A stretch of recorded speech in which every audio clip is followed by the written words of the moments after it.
Hello friends, and welcome back to Favorite Things. I'm Dan, and today finally I'm ready to do the State of the Collection 2024 video. Literally today I just got the Railmaster, Omega Railmaster, back from service after 3 months, and it looks spectacular. It's running amazingly well now. A new crystal, so it's ready to come back into the collection. And I wanted to thank you all for all the feedback and input from my Tough Choices videos, the comparison videos that I recently did. Really, it was fun and enjoyable and educational to hear all your input. Okay, without further ado, let's kick it off and see what's in the box, what's in the collection, and what has left the collection since the last video. If you've been following my channel, some of this might not come as a surprise, but some of it might be a surprise. So let's take a look.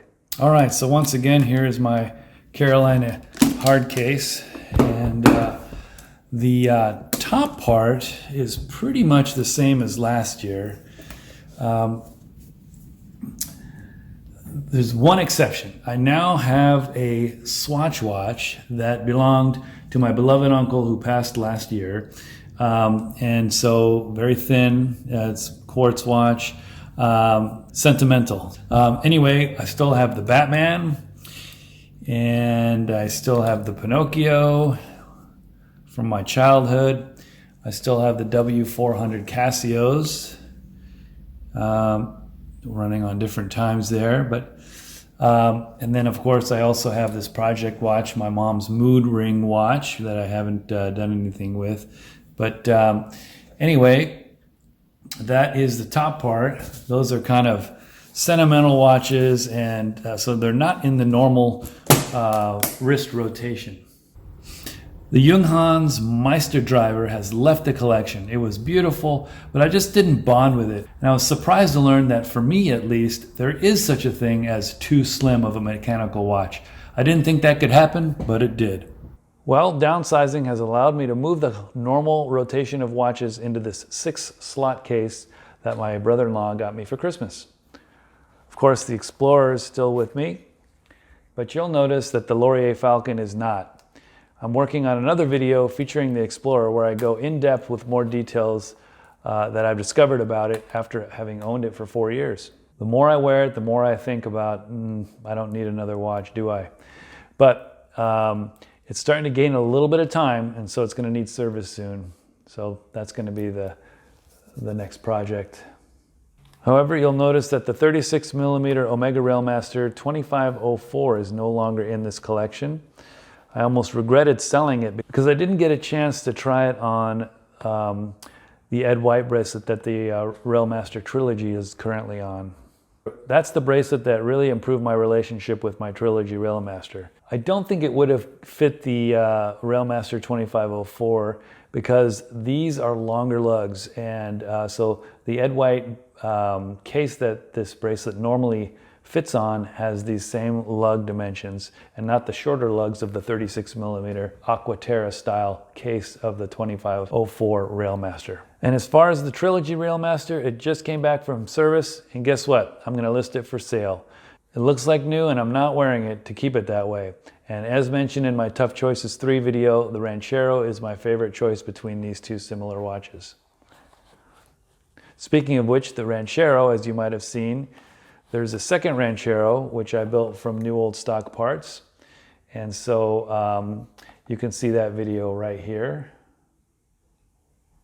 The Seamaster 166.010 dress watch is gone. I really loved looking at it, but I rarely wore it, and that flat crown was hard to wind. I guess I've grown out of the Datejust style sport dress watches, at least for now. Never say never, right? And then the Genève Admiralty, which also came back from service recently. I do prefer numeric dials, in other words, dials with number markers. So I'm not sure how long I'm going to keep this Admiralty. However, I do love the sleek case profile. The crown guards and the winding and grippy oversized crown is just a real joy. Plus, this is now my only watch with a date feature, so it's nice to have the variety. Even though over the years of owning mostly no date watches, I've kind of fallen out of the habit of relying on my watch to tell me the date. The blue dial Genève 041 is currently on the wrist of my brother, and there's no hurry for him to return it. just as long as he enjoys wearing it. When he gets bored, I'll sell it. I sold all but one of my field watches, including the Benris, the Serica, and like 6 Hamiltons. And the survivor is this 38mm khaki field mechanical with black dial. The Hamilton Khaki 38 is getting lots of wrist time. It's my go-to work watch, and also for traveling or day trips where I'm not 100% sure the more visible Explorer would look at home in unfamiliar locales. You might have seen my strap showcase video up here. Since that time, I've added a few more straps. I got these new straps from Strapsco, and they're by a company called Dasari, and they're all canvas straps, all in green. And they're good. There's always pros and cons. There's never a perfect watch and never a perfect strap. But close to perfect is this Archer seatbelt nylon strap that I added to the collection. Love the color, love the sheen, super comfortable. And yeah, this just really works well. I've sandblasted the buckle to match the case. And yeah, this works really well. I love this one, very comfortable. So I think I've done pretty good at slimming down the collection. I promised myself I wouldn't buy any watches unless one of 2 very unlikely things would happen. Number 1, Hamilton releases a khaki field mechanical in 36mm, which of course didn't. They got close. They released a quartz version in both 38 and 33mm, but not a 36. Plus they have W10 dials instead of the US military style dial with the 24-hour markers. But I'm keeping my eyes out for what Hamilton does in the near future. And the second condition that would have needed to be met for me to buy another watch was Omega releasing a reissue of the Ranchero. So of course that didn't happen, but as you may know from my new old stock build video, as I was watching the Ranchero market, I was able to scrounge up some old stock parts to have a watchmaker assemble a new looking Ranchero 2990, and here's the twin brother to my Ranchero right here. I will likely sell the older one, but in the meantime, I like having one on a 1035 bracelet and one on a 7077 flat link bracelet. However, I don't want to fall in the habit of comparing the two, so I'm thinking that the previous one will get sold. So which is the next one to go? Well, like I said, the Railmaster is listed for sale, and I don't plan to make any more moves until it has left my collection. Then I can reassess the rotation.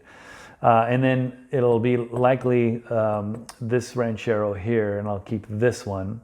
While I had these 4 watches in for service, these 2, the Hamilton and my Explorer, were my only 2 watches in my rotation.